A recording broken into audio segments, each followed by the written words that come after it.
A partir desse momento está sendo gravado mais essa aula aqui, aulão aberta. Só um minutinho, queridas. Estou dando aula agora aqui, tem que parar de falar ou desliga tudo, por favor, tá?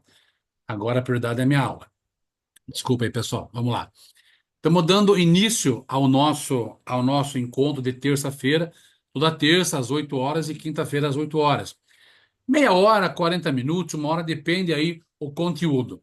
Como nós estamos iniciando com duas pessoas que estão iniciando no mercado, aqui do litoral paranaense, outro que já é do mercado de incorporadoras, então eu vou falar duas coisas que talvez para o Valério já seja uma coisa já muito, muito antiga, vamos dizer assim. Talvez é Adriano, né? Desculpa, é Adriano, né? Rodrigo, Rodrigo, não sei porque eu me engano, cara.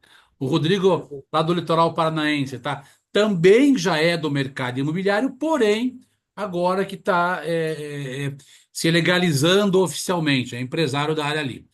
Muito bem.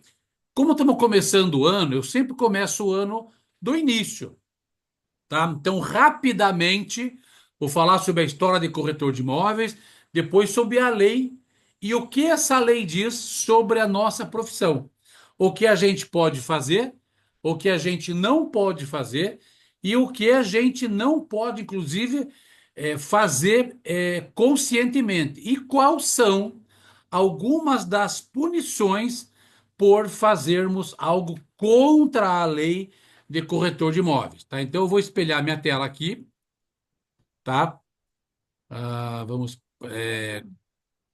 compartilhar, beleza, maravilha. Agora eu vou abrir o meu arquivo confidencial. Vou lá vou aqui na administração central e vou nas nossas aulas abertas janeiro. Muito bem, aqui. Primeiro, nós vamos ver a Lei 6.530, que fala da legalização da profissão de corretor de imóveis. Depois, o que é proibido ao corretor de imóveis fazer. E, por final, o que é overprice em venda de imóveis. Por que eu estou tirando um item da lei? O item do que é proibido. Porque é o item que mais acontece comumente no mercado aí, principalmente nos mercados de interior do estado, onde não há fiscalização e até não há uma educação técnica e imobiliária de qualidade. Então, vou começar pela Lei 6.530 de 78. Essa lei, ela veio a substituir uma outra lei, que era um decreto, na realidade, onde legalizava a profissão de corretor de imóveis. Porém, ela exigia que esse corretor tivesse algumas qualificações. Dentre elas, não podia ter nome sujo, nem em protesto, e nem CEPROC, nem Serasa. Logo, de cada 10 corretores, né, 8 iriam ficar fora, não iam poder se associar ao Conselho Regional que estava sendo criado com essa mesma lei. Modos que não haveria dinheiro em anuidade para manter o conselho. Então, revogaram a antiga lei e no governo de Ernesto Geisel, aquele derradeiro da ditadura brasileira, entregou daí já os seus uniformes ao então presidente Figueiredo, que foi o fim da ditadura propriamente dita no nosso país. Criou-se então a lei e a criação da profissão de corretor de imóveis oficializada efetivamente. Por quê? Porque ela já existia há mais de 50 anos. Ela tomou forma com o primeiro sindicato dos corretores de imóveis, que faziam muitas avaliações, inclusive do Rio de Janeiro. Depois passou para o polo centro do Brasil, São Paulo, com o êxodo do povo rural para a capital, que seria a terra das oportunidades, principalmente para os nordestinos e os interioranos de Sampa. Com a criação dos conselhos regionais de corretor de imóveis, 27, um em cada estado, com a lei do Conselho Federal, também nessa época aqui, instituiu-se também o que o corretor de imóveis podia fazer e não podia fazer. Ou seja, legalizou, regulamentou a profissão que já existia há mais de 50 anos, onde ele era, logicamente, mais ali, a avaliação de imóveis era a mais técnica que era usada, além de compra e venda, que era feita por corretores e pelo padeiro, e pelo farmacêutico, e por todo e qualquer representante viajante da época. Muito bem. Com a aceleração o que viria a ser uma megalópole, São Paulo, tá? A verticalização foi autorizada em regiões que não podiam ter verticalização, ou seja, lugares que eram estritamente de residências, passou a ter também prédios de 3, 4, 5, 6, 10 andares, e hoje tem ali arranha-céus de 15, 20, 30 andares nessa região de São Paulo, que outrora era extremamente residencial e outrora mais ainda era um mero campinho de futebol do Joãozinho, do Zezinho do interior do estado. A capital, São Paulo, era então um grande fomento à economia nacional e só não foi a capital do Brasil como um todo, de fato mesmo, por uma força política que ainda herdada do Império, não quiseram por questões políticas e principalmente por questões misóginas, raciais, inclusive, mas isso é assunto para outra história. Muito bem. Em 1808, a família de Portugal, sendo atacada por nosso querido infante baixinho, El Napoleão Bonaparte, né, nas guerras napoleonas, estava dominando Portugal e a família teve que se evadir, senão iam ser deposto oficialmente, tá? E o imperador jamais quer ser deposto ou um rei no seu próprio reino. Ele veio para uma parte de Portugal, por isso que não perdeu a coroa, porque Brasil era Portugal. Então ele veio para sua casa de campo, entre aspas, passar umas férias prolongadas e criar os seus filhos. Um destes, o nosso querido Dom Pedro I, que foi aquele que às margens do rio, qual rio? O rio Ipiranga, que deu a independência ao Brasil, ou seja, a decadência da escravatura e a decadência do império como um todo, e como aconteceu de fato mesmo, através de muitas artimanhas políticas e também de muitas artimanhas pelo poder econômico, mas também com a oposição sendo criada efetivamente, os sem terra, as insurreições, enfim. Feito isso, o Brasil começou a ser colonizado não só pelos burgueses, que eram os bandidos que se legalizaram na época, mas também pela monarquia mesmo que existe até hoje na região de Petrópolis ali, onde tudo pertencia ao nosso querido Dom João VI. Depois a família real e até hoje, pasmem vocês, parte do solo tupiniquim ainda pertence e ainda é pago imposto à família de Portugal, os Braganças, os Oliveiras e um quinhãozinho ainda à Igreja Católica, porque parte também pertencia à Igreja Católica, principalmente aqueles lugares onde tinham portos, chamados terrenos de marinha, que até hoje, alguns deles que não foram alforriados pelo Estado, pela nova lei, ainda pagam a lei de Laudêmio para o município em questão e para o Poder Federal ainda. Em 85, o Poder Federal abriu mão do foro, do domínio de certas propriedades oriundas da monarquia, que foi cedida a pessoas, assim como aquelas regiões feudais na época, onde pessoas ganhavam terras por um tempo para produzir e que uma parte dessa ia para a coroa. Mais tarde isso virou uma propriedade hereditária. Muito bem.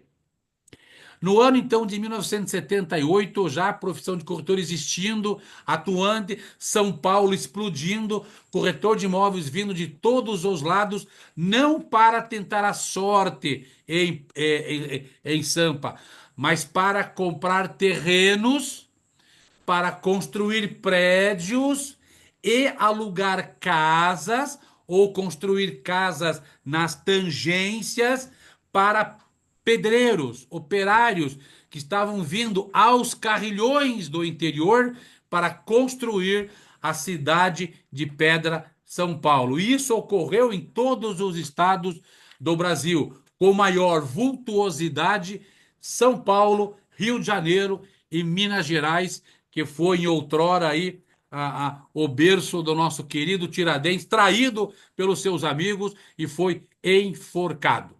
Muito bem.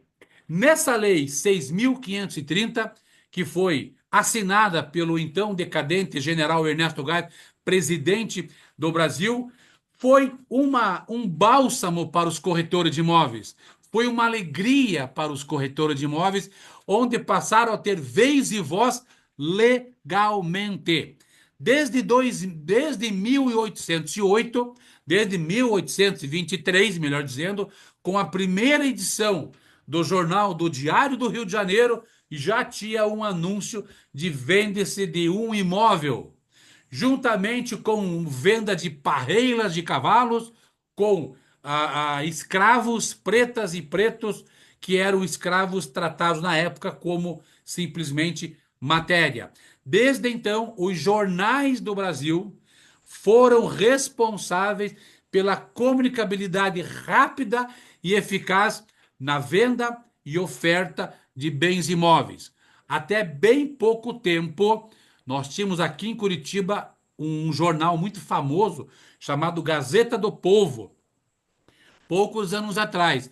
Na Gazeta do Povo e outros jornais e outros tabloides também aqui da região, dentre eles Estado do Paraná, Tribuna do Paraná, enfim, eles eram sustentados, na realidade, pelo valor que as imobiliárias, que as construtoras pagavam para anunciar os seus imóveis para venda, para compra, locação, permuta e etc. Com o advindo da internet, né, do cyberespaço, saiu do papel e foi para as redes sociais. Há quem diga que o grande motivo era que a qualidade das tintas dos jornais eram de má qualidade e sujavam nossos dedos. Claro que isso é uma besteira, uma imbecilidade. Foi o fruto da evolução mesmo, com certeza. Ok? Uma vez acabado o jornal, criou-se a internet. Quando criou-se a internet, o corretor de imóveis passou a poder anunciar os seus imóveis não mais só numa regionalização, numa região. Passou a anunciar seus imóveis para todo mundo que tinha um dispositivo da internet. A profissão de corretor de imóveis teve que se adaptar ao jornal, adaptar à realidade, adaptar às placas, adaptar à lei de zoneamento de cada cidade, à evolução, ao crescimento, à mudança de zoneamento das cidades. Teve que se adaptar esse profissional a tudo que é a construção civil em certas regiões, né? Hoje, em algumas rodovias que vai ali de Praia del Este até a Ilha do Mel, não pode construir prédios acima de, creio eu, 4 andares, né? Mas vai chegar o dia que vai poder, porque o progresso é avassalador. Se vocês podem ver várias praias, Balneário Camboriú e outras, outrora era só residência beira-mar. Hoje tem o que? Arranha-céus, graças à tecnologia das edificações, tecnologia da construção civil, que conseguiu fazer um armário de aço e concreto para dentro da terra, a ponto de ficar sólido como aço puro, usando o próprio solo como suporte, dando suporte a arranha-céus de 25, 30, 40, 50, 70 e até 100 andares. Vai ter agora os prédios na região, alguns prédios na região de Balneário Camboriú. Toda essa função, esse trabalho, toda essa disposição do corretor de imóveis em aprender para poder ganhar comissão ou carteira de locação, estava sendo regido, criado, determinado o que pode e o que não pode fazer em um único papel e uma das menores leis que eu já vi promulgada nesse país, dada a pressa e dada a necessidade na época para que fosse, entre aspas, agora, isso não está na história, pesquisa minha, essa lei foi feita com tal rapidez para ajudar, entre aspas, acalmar, entre aspas, algumas pessoas estavam perdendo cancha por causa da decadência da ditadura, teria que sair dessa linha autoritária que tudo podia, e para saírem tiveram alguma coisa em troca. Foram poder vender imóveis, alguns imóveis, inclusive da própria propriedade pública. Mas esse é assunto para outra aula. Vamos agora, de fato, ao texto da Lei 6.530 de 78, que é a lei que torna você capaz de ser um corretor de imóveis e ter todos os direitos e deveres perante cartórios, perante entidades, perante a prefeitura, perante o Estado e perante o Brasil. É o cartório que dá direito à propriedade e também dá direito à troca de titularidade da propriedade. E também dá direito à mudança da morfologia inicial dessa propriedade. O solo e a residência e a propriedade, ela é inviolável de acordo com a Constituição Brasileira de 88. Mas a Lei 6.530, 10 anos antes, já previa esta prerrogativa de transferência de propriedade, onde essa propriedade se tornava imexível. Ninguém mais podia pegar, uma vez foi transferida, de acordo com as anuências do tabelião ou do cartorário, com a anuência da prefeitura, do Estado e do Brasil, mediante aquela bagatela de impostos que todos nós sabemos que no Brasil é muito pequeno, não é verdade? Claro que não, é muito grande a nossa carga tributária. Agora tem um zoom, zoom, zoom, que vai mudar a carga tributária. Há quem diga vai melhorar, há quem diga vai piorar. Vamos ver a partir de 2026 até 2031, quando ela entra de fato em voga. Então, vou abrir aqui agora a Lei 6.530 e agora começa o momento chato, o momento meio ruinzinho aqui da nossa aulinha, tá? Estou aqui tirando essa aqui. Vocês estão conseguindo ler o texto que está aqui ou não? Sim, sim. Deixa eu ver aqui. Ficou melhor? Tá bom? Tá bom. Então vamos lá. Vamos lá então.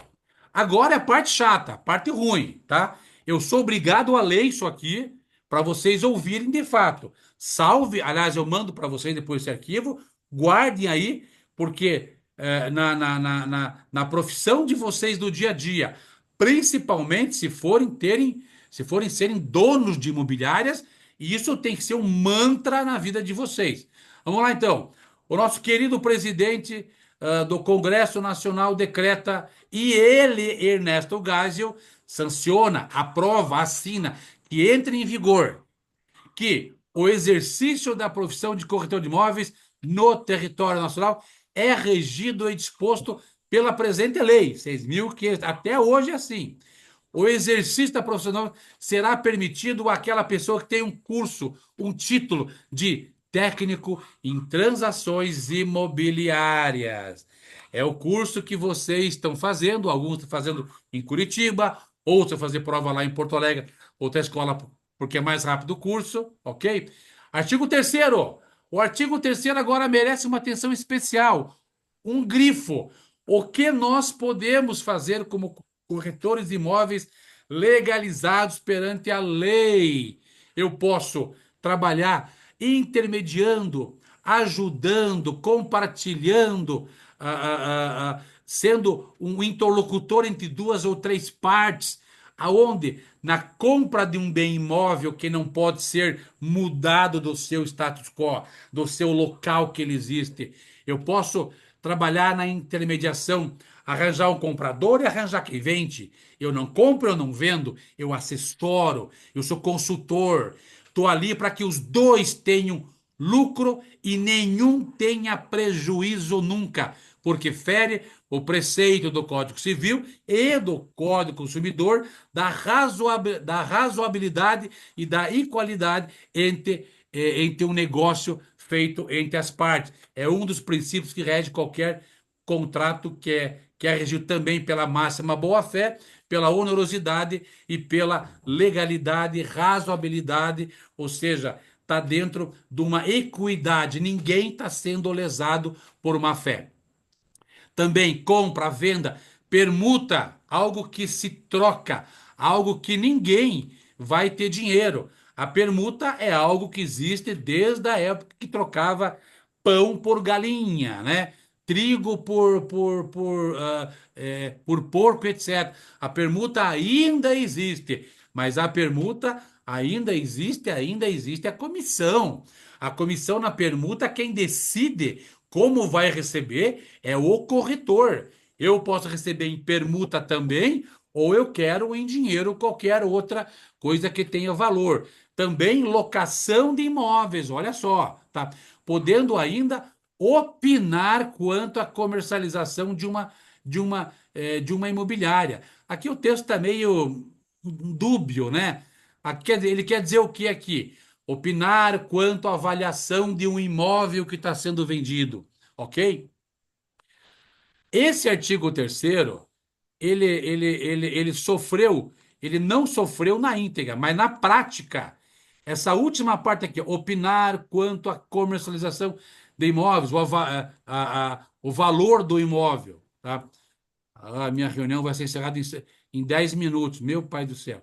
Se encerrar essa daqui, eu já mando outro link para vocês, pode ficar tranquilo, tá bom? Já mando outro aí em 2 minutos, fiquem tranquilos, ok? Então, opinar quanto à avaliação do imóvel era só uma opinião. Hoje mudou. Hoje existe um curso de avaliador de imóveis que prepara o cara para fazer um laudo e assinar um laudo de quanto vale imóvel com fundamentos técnicos, estatísticos e jurídicos, ok? Parágrafo único. As atribuições constantes desse artigo poderão ser exercidas por um corretor pessoa física ou por uma imobiliária. As inscrições de corretor pessoa física e jurídica deverão ser feitas junto ao CRES através das regras e normas de uma resolução do Conselho Federal de Corretor de Imóveis. Uma autarquia, eles têm poder de resolução. Poder do Estado tem poder de portaria, ok? Então é uma resolução apenas. O que é uma resolução? Qualquer momento pode ser revogada pelo cara que a fez. Portaria é bem mais difícil de ser revogada. Tem que haver parecer jurídico na parada, tá? O Conselho Federal de Corretor de Imóveis Regionais são os órgãos de disciplina à profissão no exercício do corretor de imóveis, constituídos em autarquia.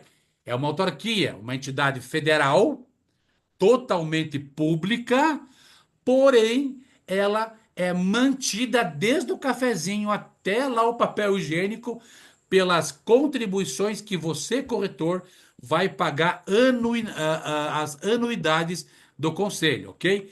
E essa autarquia está submetida à delegacia do trabalho e eles têm autonomia administrativa, operacional e financeira. As pessoas jurídicas inscritas no Cresce também se sujeitam às normas do Conselho Federal e também às normas do Ministério do Trabalho, ok? As pessoas jurídicas a que se refere deverão ter como sócio ou gerente um diretor corretor de imóveis individualmente inscrito. Hoje já mudou um pouco. Hoje você pode até abrir uma imobiliária, tá? Você ser sócio, teu amigo ser sócio, e o corretor com Cresce ativo ser o responsável técnico, mesmo que ele não entre na sociedade, ok?